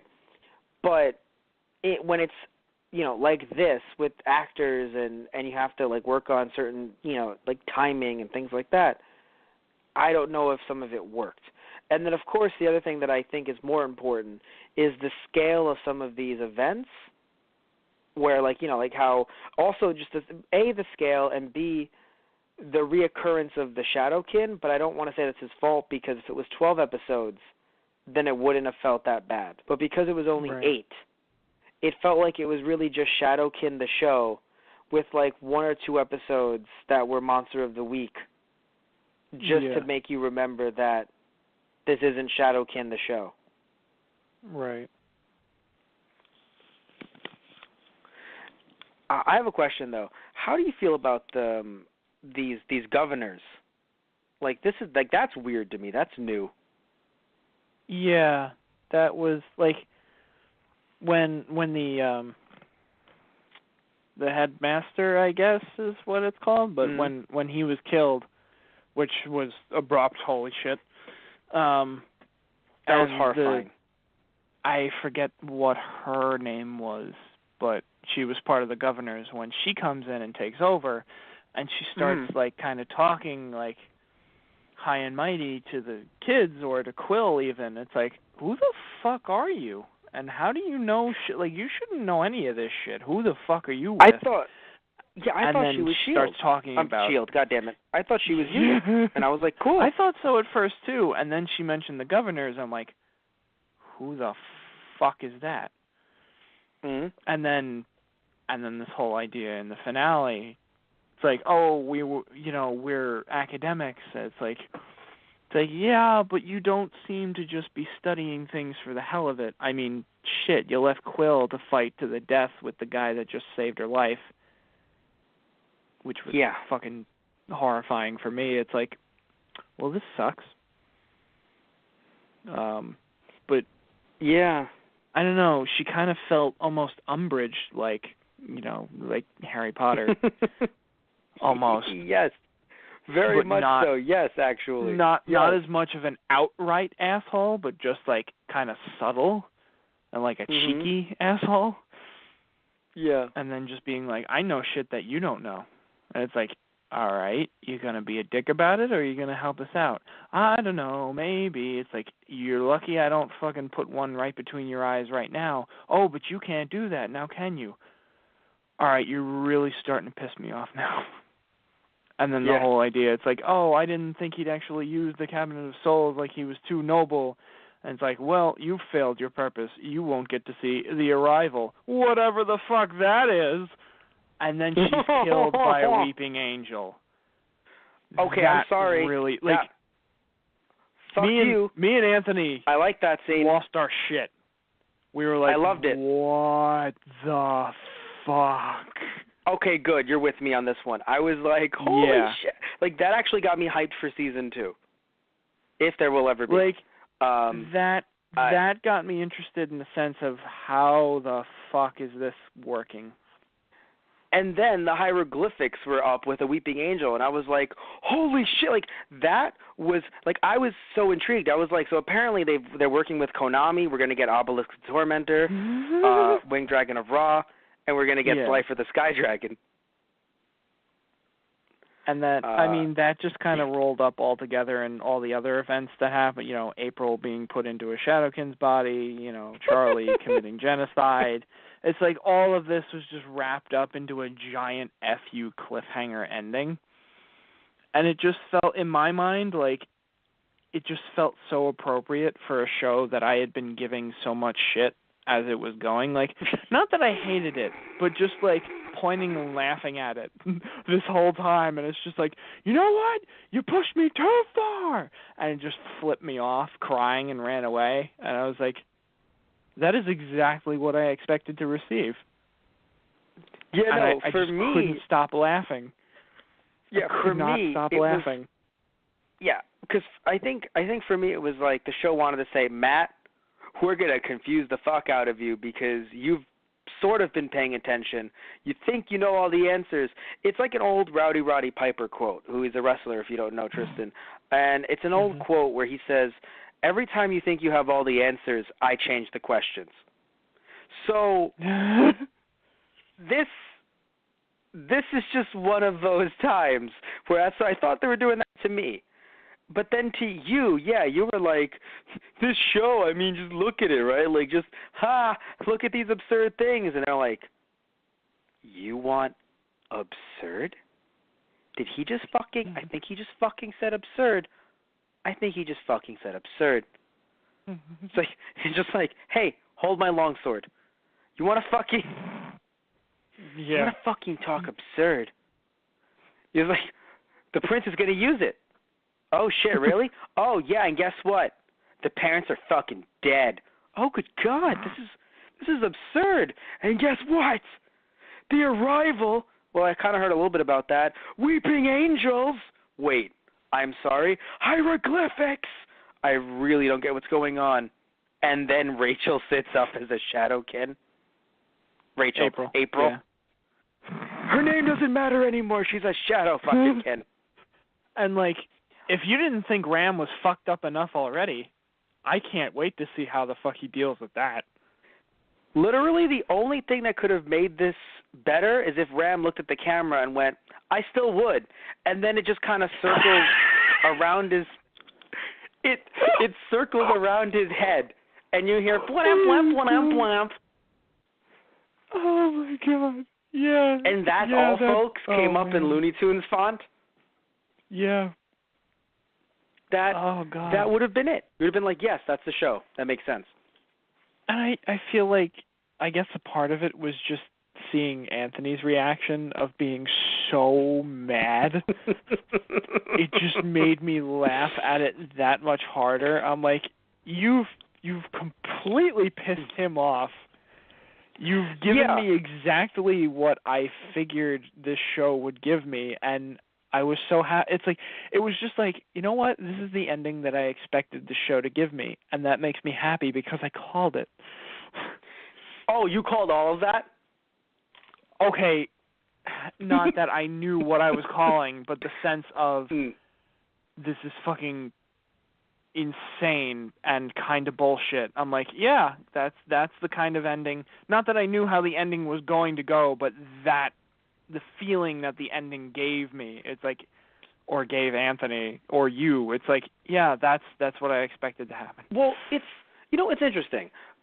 The only thing that I really have to say that I disliked, although it's just so overwhelming and it's an overwhelming hate, is the prince using the cabinet. Other than that, though, I don't know why Anthony would be upset, because I feel like maybe from like an of course they would do something like this perspective, but like it's kind of a thing where like I don't know, like I don't want to be a jerk here, but I feel like you guys are like pointing and laughing in a way where like we could do the same thing with Doctor Who. I'm sorry. I'm not saying the show has good writing or that the show is the best. But the fact that you were like you tell me like, hey, I don't like that Clara is alive, but you know what? She gets to live. It's like, really? I feel like we could have literally laughed with Ashilda and Clara and pointed out similar flaws where it's like, apparently she's alive now. Also, Ashilda is apparently an immortal person. Like, I feel like we could have pointed and laughed with many things throughout the years with Doctor Who, but we don't because it's Doctor Who. Like, can we at least come to that consensus?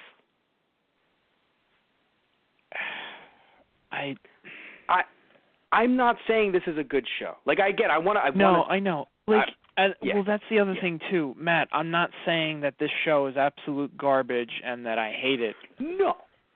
It's just like the idea of like. Granted, you were saying you're laughing because everyone has to understand. Angry Anthony Toto is fucking hilarious. But right. I mean, I had basically gotten into this show. Like, the premise was like, I'm like, all right, sure, let's give it a shot. And I was watching it with a friend. It had these absurd like moments and just these twists, and like the characters were like I do like the cast of characters, but there were just moments where it's like, I wish you would shut the fuck up right now because you're a teenager kind of idea. Yeah. And it was an interesting ride, and it had its ups and downs. And no, I guess I gave you the wrong idea when I was talking about it to you through text, because it's not like you said, it's not like Troll or anything like that. It's just, it was meh. That's the best way I can describe it. Yes. I don't want to say all of it's meh, but I'll definitely give you that. Like, I'm not going to argue with that at all, right? Because I can understand why you say that. That's what I expected it to be. Yeah.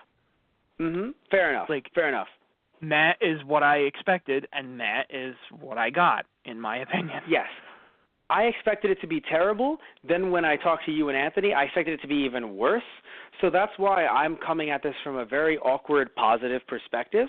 Because people are like, why are you giving this, like, such positive, like, even though people actually gave this positive reviews, strangely. Yeah. I mean, you're not the only one. So it's not like I'm saying, but Matt, you're just fucking crazy. It's like, okay. But it's so strange because I want to feel. No, but that's the thing, though. I want to feel crazy because I'm not sitting here trying to give it, like, really super-duper positive reviews. Like, there are so many flaws, right? Right. But that's why I said if you have to frame it like, oh, compared to all of the Doctor Who media that I've seen, I'm like, yeah, this is technically the worst, right? You're at the bottom of the barrel. Yeah, but at the same time, it is just so strange, I think, like, I think as, like, not just as people, right, where, like, maybe it's because it's new or it's because it's something we don't like. Like, I've done this, too, before, where, like, I've pointed and laughed at some things and then realized, like, oh, shit, I gave this other thing kind of like a hand wave. That's why I'm trying to say, like, even though it is absurd to have her wake up in the Shadowkin's body, it is completely absurd. It is not something out of Doctor Who's realm. I mean, absurd. I just feel like Doctor Who has kind of done a better job with its absurdity. Of building it up. Yeah. Yeah. Maybe. Well, I say building it up because, like, I don't know. Like, I feel like if we just break it down of, oh, X is absurd, just like talking about some stuff recent, like recent memory, like Ashilda, obviously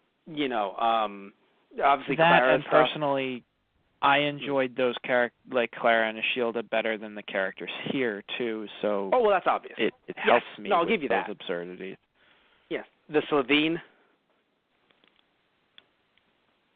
I haven't forgotten about the Slovene. Have you forgotten about them, Tristan? You mean farting aliens?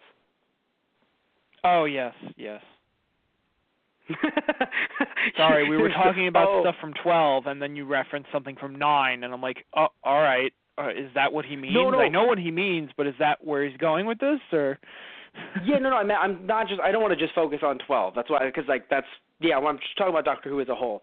Okay. I mean, even something like, just the Daleks that we've come to accept because they're Daleks, right? Like we accept the Daleks, but literally they have Dalek bumps.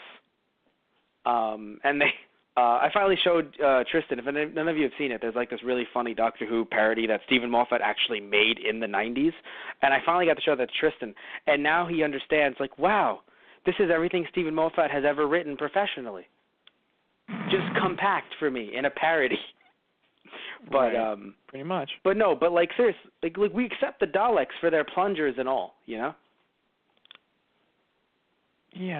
But again, I'm not saying you should like this. I'm not saying you should like Class. I'm just saying that, like, even though I laughed, but laughed in like oh shit, this is gonna be fucking weird, right? Where, like, if it's like, oh, this is funny because it's absurd and different, or, like, something crazy, like, I don't want to make it seem like Doctor Who is so high class. Like, Doctor Who would never do something like this. You know what I mean? Where it's like, no, Doctor Who is, they've done some things, man. Like, we've seen some episodes. They've done some things. Now, you might be like, Matt. You're like, Matt, I don't remember any of these scenes. You've blocked them out of your memory. You've mind-bleached some of the worst Doctor Who stuff. Right. Oh, the human Dalek hybrid. Again, I sort of enjoyed that idea. Or you mean for 12, or you mean in Tennant? No, Tennant. Yes, I kind of enjoyed that. And the fact that they killed him off right as they created him, I mean, it figures it's the Daleks, but... He looked weird. I don't like it. He looked weird. Well, I mean, yeah. Well, now look at you. You're just like the Doctor in a new TARDIS. You've redecorated. I don't like it. Yeah. But Spider-Man was in that episode. But he was. Crap, I can't remember his name now. The newer, not Tobey Maguire. Andrew Garfield was in that episode. Andrew Garfield. Yeah. Really? He was in that. I don't know if he was in the second part of it, but in that Dalek two-parter, they were in Manhattan, and he was the American from the shanty town. Yeah, he was the one with the. It's like, hey man, I'm an American and I'm from the West. Yeah. That was Garfield. Oh. Shit. Yeah. It's kind of funny. But and it's funny because he's actually British, so he was playing an American. Mm-hmm. So in other words, they found him local, and they were like, yeah, do an American accent. Or I think it was like because he had to do a Southern accent. So he did a Southern accent, and now all of a sudden, years later, it's like, oh shit, you're in the Spider-Man stuff. That's pretty funny. And now he's not anymore. Tears. But anyway, when it comes to this series, I have a question for you. Would I have you on for a season 2, or do I have to knock down Anthony's door, or should we get Anthony on the show so he can shit on it completely? What do we do here, Tristan? Because if they actually come out with a season 2, I need to know what we do with the podcast here. The fans want to know, Tristan. I'm sure they do. I guess I won't make any promises, but maybe if there's a season 2. If there's a season 2, of course. And we don't know what's going on with that. It's still listed as ongoing. All we know is that the head writer wouldn't return, but that's not a problem with, Doctor Who itself. So unless this was like super, like, unless Ness had such a hand in this, which it seems like he did from the amount of episodes he wrote, but unless he had such a hand in this that, no other writer would be able to step up and take it without them hiring multiple writers and, making that a bit of a problem, I think that's the only thing that could potentially have the show being canceled.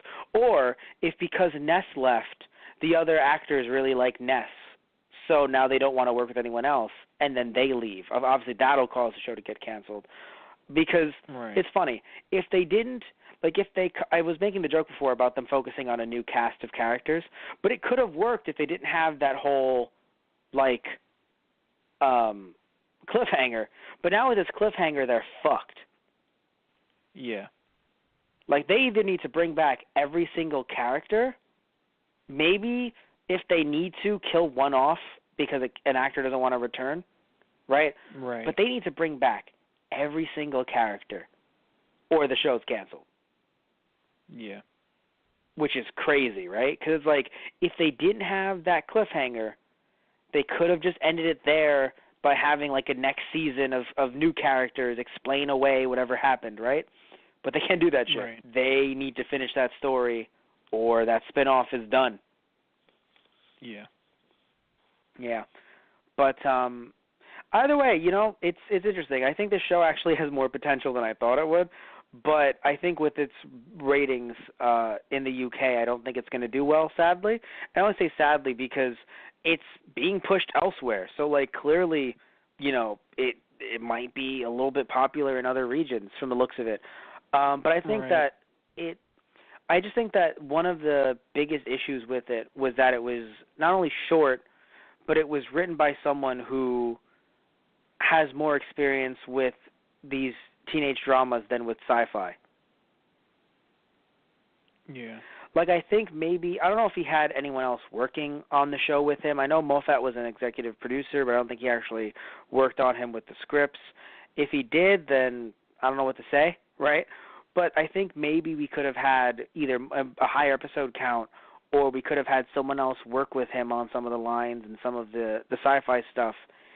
And I think maybe even though I love the cast, maybe cut down some of the cast. Because I have a question for you before we wrap things up. Do you think there were too many characters to follow? I mean, no, I think it was a decent amount of people for a group. Okay. I only bring it up because, maybe we could have had more time developing someone else or developing other situations if we didn't have, let's say, one person in the cast or one actor. But yeah, it was a strange ride. I'll say that much. I don't want to say it was so bad that it was good, but I do think that the bad outweighs the good, but not in a way that makes me feel offended, an angry kind of bad, oh, this was hideous, but in it needs work. Yeah. With some polishing, this could have been better. Yeah, I can agree with that. Yes. Yeah. Or at least with some expanding. If you had given it more time, I think it could have done better. But if the series had given itself more of a chance, maybe I could have too. Yeah, right? What I think is so strange, though, is it, I wonder if, regardless of ratings, if the BBC is going to push with at least a second season. The reason why I say that is because you would think that they would either do reshoots. Maybe that's why they really didn't have that much fun to do reshoots, or like cut up the episode. If by episode 8 they're like, yeah, this isn't doing well, you would think they would cut it up to make it so that like it would be the end. Right. No, because shows do that all the time, Tristan. Where like as they're airing, it's like, oh no, this is not doing well. Well, what are we going to do? Well, let's cut up the ending, right? We'll chop this part off. We'll refilm it with some of the actors. Or we'll do like a narration or something saying like, and then everything was okay. So-and-so went on to do this. You know what I'm saying? Like they do shit like that to try to wrap it up. So like every show in its first season always has a contingency plan. Like if this isn't doing well mid-season, we have something to wrap it up and end it so that we don't have it end on a cliffhanger. Right. But like because it ended on a cliffhanger, I'm like, so are they going through with it no matter what? Because I'm cool with that. Like I'm cool if the show gets 2 seasons and then we never hear about it again. And maybe like one of the kids shows up in Doctor Who again. I'm cool with that. Yeah. Right? But it would be really awkward if they set it up to have this full season and then it just stops. Wouldn't that be weird? Right. I mean, like, I know, like, again, for me, I could just kind of take it or leave it. So. No. I'm not saying, again, I'm not saying that you want it to continue. I'm just saying it feels weird that they would just, like, air the whole thing as it is, even though in the middle of it they could tell that the ratings weren't doing well. Right. And then just be like, what are we going to do? That's like that's a whole level of like in terms of the BBC, like, which I know you're going to be like, that's how the whole show felt. And I'll be like, stop it, Tristan. But anything else you want to say about the show? If you didn't want to hear my opinion on it, then why did you have me here on the cast for it? But I'll answer that. But seriously, but seriously, is there anything you want to say about the show before we wrap this episode up? I'm good. Okay, well he's good, everyone. So, I mean, this was a ride. That's all I'll say. This was a ride. Oh yeah. And I'll give it that. Oh yeah. No, it was a ride. That's all I can say over and over and over again. Quill kissed the robot. Because we go on and on and on and on and on and on. But I really think we should we should really point this out. Quill kissed the robot. That happened. Now you're listening. That line was beautiful. That was beautiful. So does anyone care that he's a robot? Does anyone care that I kissed a robot? You kissed him? You kissed now a robot? Now you're listening. Oh man. That was actually that was favorite. No, I have to admit, yeah, she was a lot of fun. Like I said earlier, there was some moments where I was like, come on now, Quill. But there was other parts that I was like, come on, Quill, yeah. But I just want to see more out of her, I think. I think it's sad that she seems the least developed in a way. Yeah. Also, randomly pregnant. Like, I wonder if it's because the actress got pregnant. Because I know that, but, like, it was so strange how it just randomly. Also, I love just, like, oh, God, are we at the stage where, like, the baby's going to eat you from the inside out? And she's like, right, that's part of the process. And I love it. That's what like, I God damn it. Like, I'm like, no, you can't kill off my favorite character out of these kids, and it has to be Quill that dies because she's having her offspring, and in her species, they consume the mother. Like, that, no, get the fuck out of here. Oh, jeez. Anyway, so. And yet she still kicked the crap out of a Shadowkin. I thought that was great. It's like, I'm pregnant, so what? I'm still going to beat the shit out of you. Thank you. Yeah. Oh, man. All right, so I want to thank you all for listening in, but before you leave, please, everyone, before you leave, no, they have to know, Tristan. They have to know that Matt Marrero and potentially one other member of Those Guys on the Radio /Those Guys Play /TG Productions will be at New Jersey, we're in New Jersey at Legends of the Ring, the Pro Wrestling Fan Fest this Saturday, selling some of our merch and generally promoting us, and we might even be doing a podcast there, depending on how many people we actually are able to get there with me. And we'll be at the Matt, where are you going to be? At the Ramada Hotel, right, or formerly known as the Crown Plaza, the Ramada Hotel in Monroe, New Jersey. And so search that up. It's actually 390. I need to look at the address for everyone on the show. No. I'm trying to, while phone in hand, trying to actually expand the address. It is Monroe, Jamesburg, 390 Four Gates Dr. Monroe, New Jersey, 08831. That is actually the zip code.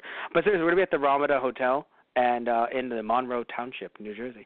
And, yeah, so it's going to be a lot of fun, right? I know it's more for our pro wrestling fan base, but still, it's just in general, if you're there, right? The tickets are pretty cheap, actually, Tristan. They're only $20 to get in, which is really cheap for a con, which is nice. So, and there's a lot of different wrestlers that are going to be there. You can look up on their website, legendsofthering.com, to see which wrestlers. If anyone knows any, wrestling off the top of their head, Edge is going to be there, Simon Gotch, amongst many others. But I think Edge is the one that some people, their kind of heads go up, oh, Edge. So anyway, I just want to thank you guys for listening in. Definitely come, see us, have fun. We'll get to take selfies together, stuff like that. We'll be filming some stuff there live. That I can assure we'll be doing. I'm just going to be like, hey, we're at the con. So, so definitely show up if you guys want to, Legends of the Ring, and have some fun with us for the day. Don't know who else I'll be able to get to come, but if it's just me, it's okay because we'll party.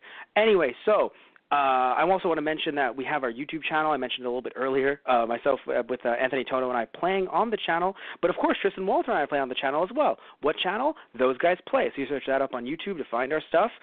Currently, Tristan Walter and I are playing different Dragon Ball Z games on Those Guys Play Dragon Ball Z. We started Budokai on Those Guys Play Season 3, which has sadly been wrapped up. We'll start up next year, but it doesn't mean that Those Guys Play is done because we constantly continue the games that we start on Those Guys Play Season 1, 2, or 3, or in the Halloween specials, or in the Halloween in July specials, which is actually something that we have coming up next month. But an event that we have going on right now is actually Summer of Love, where I, Matt Marrero, actually play different dating sims every day. And if there's, for some odd reason, if a dating sim doesn't come out on a specific day, then the next day it will be either doubled or if that somehow didn't work, tripled. So you might be getting 3 dating sims in one day. And so far, I've played some really weird dating sims. I've played Nicolas Cage dating sim, Hikoki Fakuboto, which is actually a boat dating simulator, In Good Company, where you are a bird. You're just a bird and you're dating household items. I have played okay, so far that is it in terms of Summer of Love, but there's a lot more weird stuff coming, and it's going to be a lot of fun. So definitely you can check that out over at Those Guys Play. You can also check out Matt Beats Games from His Childhood there as well. I'm being Matt, beating games from my childhood, currently beating Yoshi's Island, Link to the Past, recently beat Crash Bandicoot 2, so you can check that out there as well. And we also have our podcast that I'm assuming you're listening to right now because here you are. So you can actually find that over at our Blog Talk Radio account, which is /Those Guys on the Radio. You can actually find that over at our /Those Guys on the Radio. You can also find that over at our iTunes, which is actually search up Those Guys on iTunes. You can also find that over at our YouTube channel, which has our archives constantly updating because we're constantly doing shows, so more archives. So you can search up Those Guys on the Radio on YouTube to find us there as well. And you can go to our Patreon account, which is /GG Productions, to support us. And there's many different tiers there that you can get some nice cool stuff back for donating to us. And, it just helps us keep the lights on, do our thing. So, and also we have some merchandise as well. Not just the merchandise we'll be selling at our event, but also, or at the event that we're going to, but also merchandise that we have on our main website, like T-shirts and fun little stuff, like either quotes from different podcasts that we've done or stuff from Those Guys Play. You can find that over at tgproduction.net/merchandise, which is our main website, or you can find it over at our eBay, which is /Those Guys Radio, and any new Those Guys news you want to find out about, any new podcasts, Let's Plays, and more, you can go to our Facebook page, which is actually /Those Guys on the Radio, our Twitter, which is @Those Guys Radio, or our Instagram, which is /Those Guys on the Radio, and of course our main website that I just mentioned earlier to find out new things about us. So, thank you all. Have a good night, and say good night, Tristan. Good night, everyone. And may the class be with all of you.